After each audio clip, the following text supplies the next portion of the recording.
Am I wrong for exposing my mother and her new family's fraud after they ruined my childhood? So, I 23-year-old F had a completely messed up childhood that still gives me nightmares.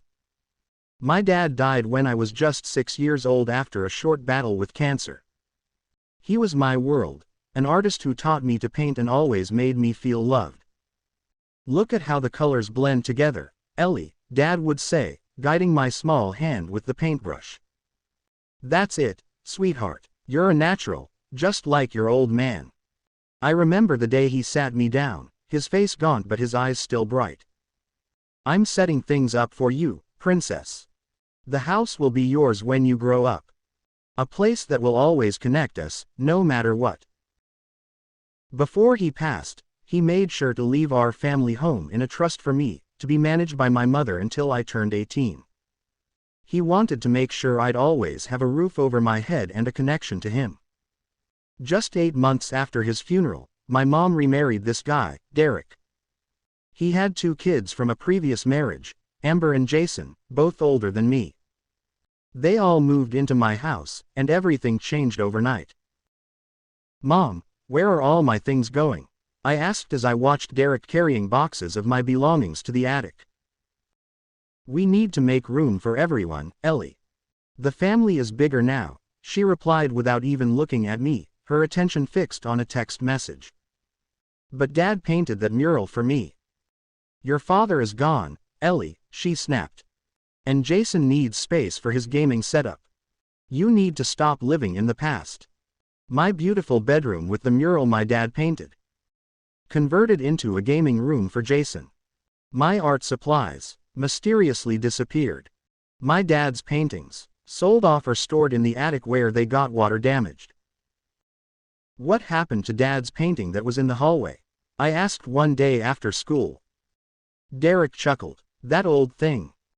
We sold it. Modern art is worth something, who knew? You sold it. I felt like I'd been punched in the stomach. My mother just shrugged. It was depressing, Ellie. Besides, we needed new furniture for the living room. Your father would understand. Life goes on. I became the household maid practically overnight. While my step-siblings got allowances and had their friends over, I was cooking, cleaning, and doing everyone's laundry by age 10. Ellie, where's my blue shirt? I need it for tonight. Jason would yell from upstairs. It's still in the dryer, I'd call back, my hands red and raw from scrubbing the kitchen floor. Well, get it and iron it. I'm going out in an hour. If I complained, my mom would say, we're a family now, and everyone needs to contribute. Funny how my contributions were always different from everyone else's. Mom, can I get an allowance like Amber and Jason? I asked once, when I was 11. She laughed. What would you need money for? We provide everything for you. Besides, Amber and Jason have expenses. They're teenagers. But I want to buy art supplies. Not this again with the art nonsense, Derek interrupted. That's not going to put food on the table, is it? Your dad filled your head with all sorts of impractical garbage. My mother just nodded along. Derek's right, Ellie. It's time to be practical. I tried so hard to make my mom proud, to get just a glimpse of the love she showed to Amber and Jason. I got straight A's, taught myself to cook from YouTube videos, never got in trouble. Nothing was ever good enough. Mom, I got all A's this semester, I said, holding out my report card. She barely glanced at it. That's nice, sweetie. Oh, did I tell you? Amber got accepted to that summer program at Yale. Isn't that wonderful? Mom, the school play is this Friday. I painted all the backdrops. Oh, Ellie, I'm so sorry but we promised to take Jason to that basketball tournament in Springfield. You understand, right? It's a big opportunity for him. I can count on one hand the number of times my mom came to any of my school events over those 12 years. On my 18th birthday, I received a letter from my dad that his lawyer had been instructed to give me. Inside was a heartbreaking message about how proud he was of me and how much he loved me, along with a check for $10,000 he'd set aside. My dearest Ellie, if you're reading this, you've grown into a young woman, and I'm so sorry I couldn't be there to see it. Know that you were the light of my life, and I believe in your beautiful spirit. I've left this money for you, a start for whatever dreams you want to chase. There's more waiting for you, the house and other investments I've made for your future. Talk to Mr. Brennan about it all. I love you more than words can say. Forever your proud dad. Asterisk.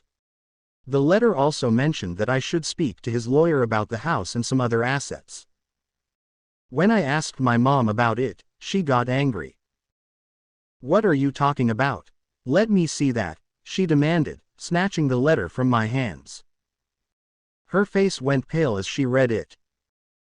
This is ridiculous. Your father was confused at the end. The lawyer took care of everything years ago. There's nothing else. But Dad mentions the house, and... Don't be greedy, Ellie, she snapped. After all we've done for you. Besides, the house is ours now. We've paid the mortgage for years. I thought Dad left it in a trust. My God, you're so naive about how the real world works. Those trusts had all sorts of problems. Derek and I had to legally sort it all out years ago. Just be grateful for your check and drop it. That night, I packed my bags and left. I used the $10,000 to get a tiny studio apartment and enrolled in community college classes for jewelry design, working 2 jobs to make ends meet. 2 years later, I managed to start my own small jewelry business online, creating custom pieces inspired by my dad's artwork. It was just taking off when I got a call from my mom, the first in months. Ellie, thank God you answered, she said, sounding frantic. We're in trouble, sweetie. Big financial trouble. What kind of trouble? We might lose the house. We need $50,000 urgently or the bank will foreclose. I know things haven't been perfect between us, but it's your childhood home. My childhood home that I was supposed to inherit. The one where you let Jason take my room and stored Dad's paintings until they were ruined. I asked coldly. Don't be so melodramatic. We raised you, didn't we? Fed you, clothed you. The minimum legal requirements for having a child, congratulations.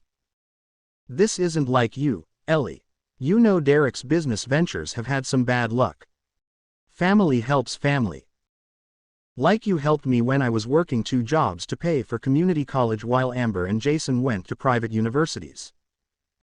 They had scholarship opportunities. It's not our fault you didn't apply yourself in the right areas. So will you help us or not? I refused. Then, boom, I got a call from a law firm I'd never heard of.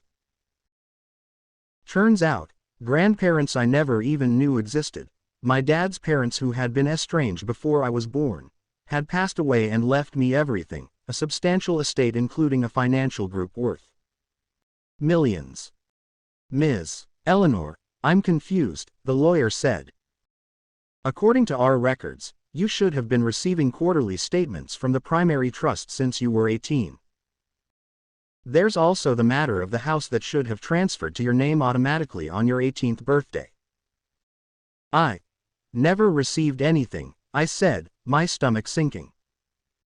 My mother told me all the trusts had problems, and they'd sorted it out legally years ago. I see, he said, his voice turning grim. I think we need to do a full audit immediately. That's when the whole scam unraveled. My mom and stepdad had been systematically stealing from my trust fund for years, millions of dollars that should have been mine, carefully managed investments my dad had set up.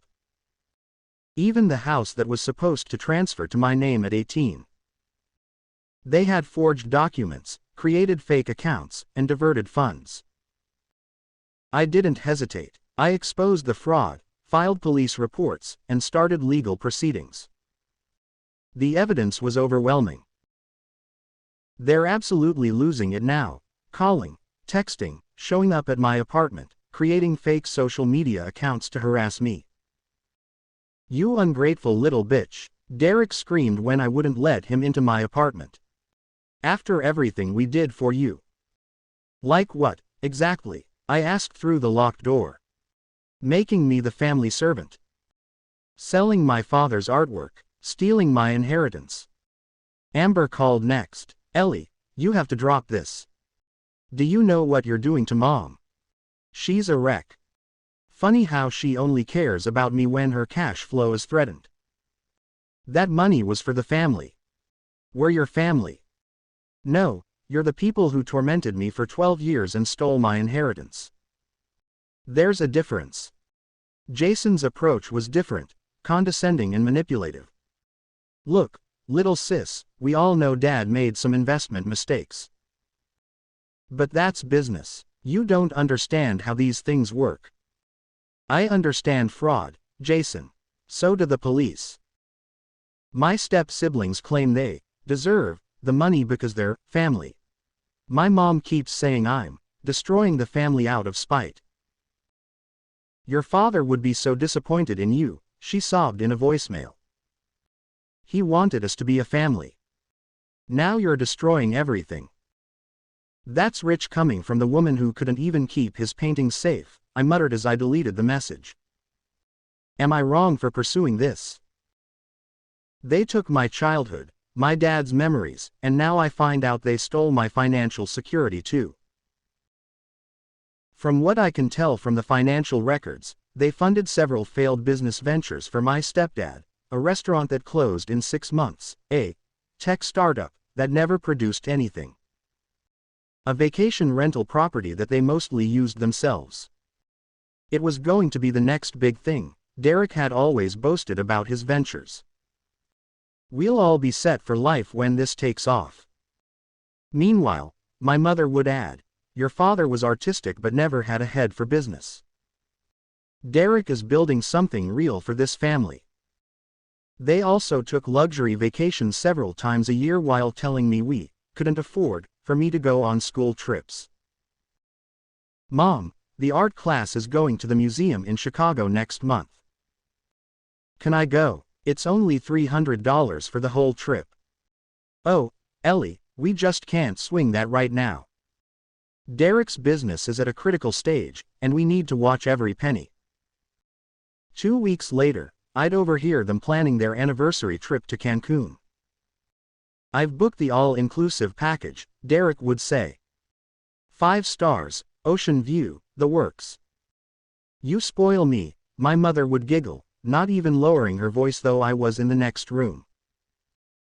They bought new cars every 2 years, designer clothes, and funded my step-siblings' college educations at expensive private universities. Meanwhile, I was working 2 jobs to afford community college classes. "Ellie, can you pick up some extra shifts this weekend?" my manager would ask. "Sure, I need the money for next semester's books anyway." At the same time, Amber would be posting Instagram photos of her spring break trip to Miami that my mother and Derek paid for, or Jason would be showing off his brand new gaming setup. "Mom, I really need a laptop for school. All my assignments require computer access. Use the family computer in the den. We can't just buy everyone their own laptop, Ellie." A week later, Jason would get the latest MacBook Pro for his programming classes. Update 1. Thank you all for the support. It's overwhelming but helping me stay strong. I've hired a team of lawyers specializing in trust fraud and family estate issues. They're aggressive and confident in my case. My stepfamily is now threatening countersuits, claiming I'm ungrateful for all they sacrificed for me. After everything we did for you, Derek ranted in an email, putting a roof over your head, feeding you, dealing with your attitude problems. We sacrificed our own comfort for years. What sacrifices? I replied. The Aspen ski trip, the yacht rental in Greece. Please be specific about your hardships. They've started telling family friends that I had severe mental health and behavioral issues growing up. Complete lies, and that managing my trust fund was a burden they took on out of love. Ellie was very troubled after her father died, my mother told my former piano teacher, who immediately called to check on me. We had to make hard decisions for her own good. She was self-destructive, couldn't be trusted with money. That's interesting, I told my piano teacher. Considering I worked part-time jobs since I was 15, managed my own bank account, and graduated with honors. Their latest claim is that they invested the money on my behalf but had some unfortunate market losses. The market can be unpredictable, Derek said smugly during a deposition. We acted in good faith as financial stewards. Some investments don't pan out. Like the investment in your vacation home in Malibu, my lawyer countered. Or perhaps the investment in Mrs. Coleman's extensive jewelry collection. The forensic accountants my lawyers hired are digging deeper and have already found records of offshore accounts in the Caymans and shell corporations set up in my step-siblings' names. Turns out both Amber and Jason have been receiving consulting fees of $10,000 monthly since they turned 18 directly from my trust. It was compensation for helping with the family businesses, Jason claimed. What exactly did you consult on as an 18-year-old freshman philosophy major? My lawyer asked. Strategic. Brand positioning and market analysis, he stammered. The more we uncover, the worse it gets. Apparently, they've been planning for this day, they have a coordinated story and have been systematically hiding assets for years. My mom left me a voicemail crying about how I'm tearing the family apart, and that your father would be so disappointed in you. I had to laugh at that one. They've clearly forgotten about the letter I have from him. Update 2. The investigation has uncovered evidence of forged signatures on trust documents going back 15 years, basically right after my dad died. They managed to bribe or manipulate the original trustee my dad appointed. Did Mr. Brennan ever explain why he resigned as trustee? I asked the investigator. We found records of a loan of $100,000 to Mr. Brennan from your stepfather 2 weeks before he stepped down. The loan was later forgiven. So they bought off my dad's lawyer.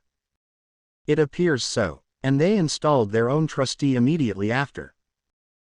My stepfamily has taken a new angle now, claiming I'm mentally unstable and unable to manage my own finances, ironic coming from people who blew through millions. Ellie has always been fragile, my mother told the court. After her father died, she became withdrawn, difficult. We sought therapy for her, but she would lash out, break things. We were at our wits' end. Do you have any documentation of this therapy, Mrs. Coleman? My lawyer asked. Well, no, we wanted to protect her privacy. Not even a receipt, an appointment card. The name of a single therapist. It was a difficult time, she deflected. They're trying to paint themselves as concerned parents who were just trying to help me by managing the money. They've even reached out to a few of my former teachers and childhood doctors trying to build some kind of case about me having emotional problems. Is it true that Eleanor was a problematic student? Derek asked my high school art teacher over the phone. Problematic. She was my star pupil. Quiet, hardworking, incredibly talented. Why would you say that? She's making up stories about her childhood now, trying to hurt the family. We're worried about her mental state. The only concerning thing I remember is how you never came to a single one of her art exhibitions, even when she won statewide recognition. Fortunately, I've always been pretty stable and boring. Good grades, no trouble with the law, responsible with money. My lawyers say their desperation is showing and this tactic won't work. The documentation of fraud is just too overwhelming. The process is draining though. I've had to take a step back from my jewelry business temporarily, and the stress is taking a toll. I've started therapy to process all of this betrayal. The hardest part is accepting that my own mother was involved from the beginning. I keep trying to understand, I told my therapist. Was there ever a moment when she actually loved me? Or was I just a conduit to my father's money from the start? Sometimes we don't get those answers, she replied gently. But that doesn't diminish your worth or your right to justice. Update 3. Things have escalated significantly. Police are now officially involved, and criminal fraud investigations have been opened against both my stepdad and mom. The evidence of systematic fraud is so overwhelming that the DA is pursuing this aggressively. My step-siblings initially claimed they had no idea about any financial impropriety and were just as shocked as I was. I'm as much a victim here as Ellie, Amber insisted to the investigators. I had no idea where the money was coming from. I just thought my dad was successful. You never questioned how a series of failed businesses could fund your $60,000 a year college tuition, your BMW, and your apartment in Manhattan? The investigator asked. I assumed there were investors or something. Then we found emails between all four of them discussing how to continue hiding the diversion of funds after I turned 18. Turns out, they were in on it the entire time. We need to make sure Ellie never sees the original trust documents, my mother had written. Derek, can your friend at the bank handle the transfer like before? Already taken care of, he'd replied. Just make sure Jason uses his new account for the next withdrawal, not the flagged one. The most disgusting discovery yet. They had been drafting fake progress reports about me for years, telling the trust administrators that I had serious behavioral problems, was failing in school, and was unstable, all to justify their control over the funds. Subject continues to exhibit troubling behavior, Derek had written in one report. Therapy and specialized schooling expenses have increased. Recommend continued full control of trust assets for subject's protection. There are even staged photos of a messy bedroom they claimed was mine. It wasn't, to show I was disturbed. That's not even my room, I said, staring. Subject continues to, and was unstable, all to justify their control over the funds. Subject continues to exhibit troubling behavior, Derek had written in one report. Therapy and specialized schooling expenses have increased. Recommend continued full control of trust assets for subject's protection. There are even staged photos of a messy bedroom they claimed was mine. It wasn't, to show I was disturbed. That's not even my room, I said, staring at the photos. That's the guest room that Amber trashed after her 21st birthday party. We know, my lawyer said grimly. They've been building this false narrative for years. My childhood home, which legally should have been transferred to me 5 years ago, has been remortgaged multiple times. They used the equity to fund Jason's failed tech startup and Amber's destination wedding in Bali last year. It was the perfect venue, Amber had gushed on social media. Worth every penny of the 6 figures we spent. Meanwhile, I had been living in a studio apartment with a leaking ceiling, working overtime to make rent. I've had to get a restraining order against all 4 of them as they've escalated to showing up at my apartment at all hours and calling my clients with bizarre accusations. Did you know you're buying jewelry from a mentally disturbed thief? Derek told one of my best clients. She's trying to destroy her family out of jealousy. Thankfully, my clients have been understanding. Many have even placed additional orders to show their support. Update 4. My mom and stepdad have been arrested on multiple charges of fraud, forgery, and embezzlement. The evidence was simply too overwhelming for them to talk their way out of it. They were taken into custody yesterday after the DA determined they were potential flight risks, apparently, they had booked one-way tickets to a non-extradition country. "I can't believe you're doing this to your own mother," she cried as they led her away. "After everything I've done for you." "You mean after everything you've taken from me?" I replied, watching calmly. My step-siblings are now desperately trying to cut deals with prosecutors, suddenly claiming they were manipulated by their father and had no idea about the extent of the fraud.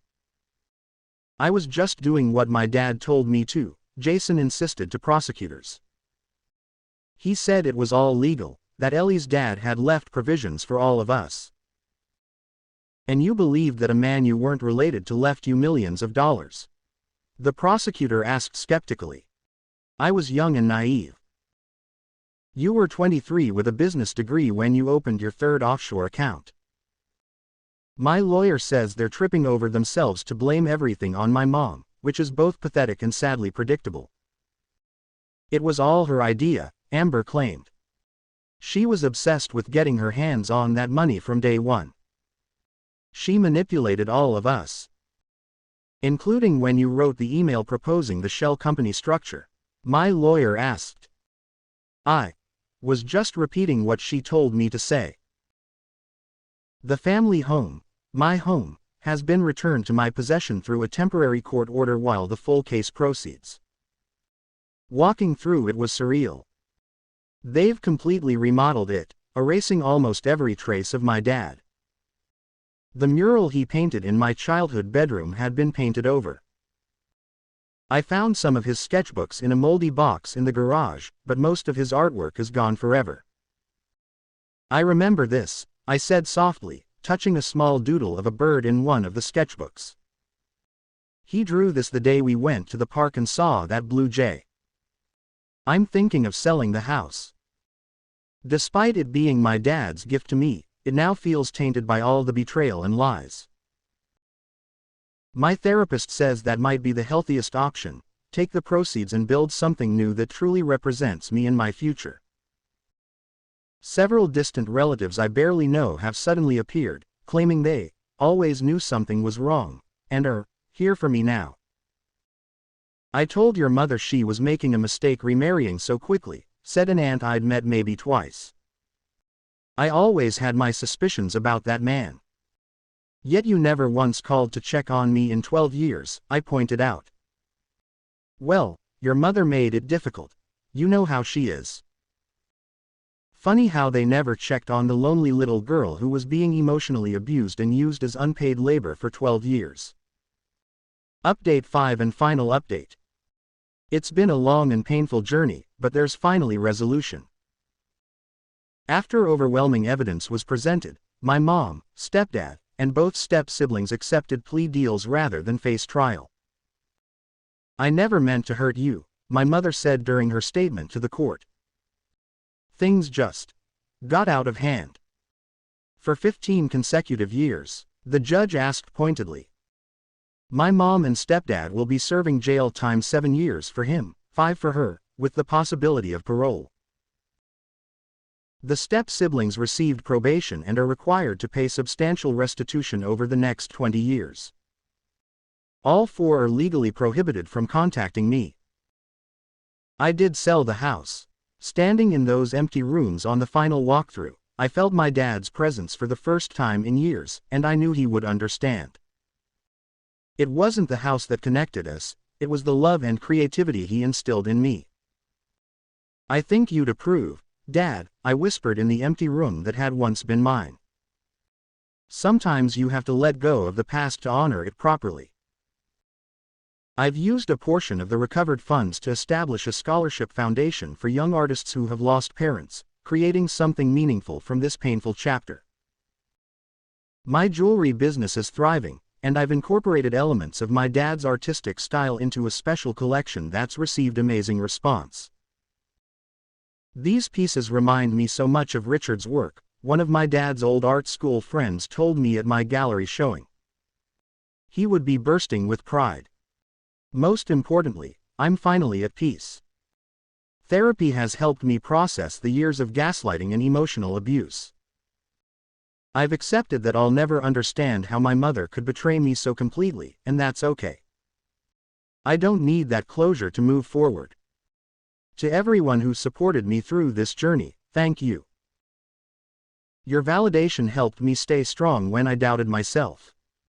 I'm excited about building a future defined by creativity and compassion rather than trauma and betrayal. Sometimes justice does prevail.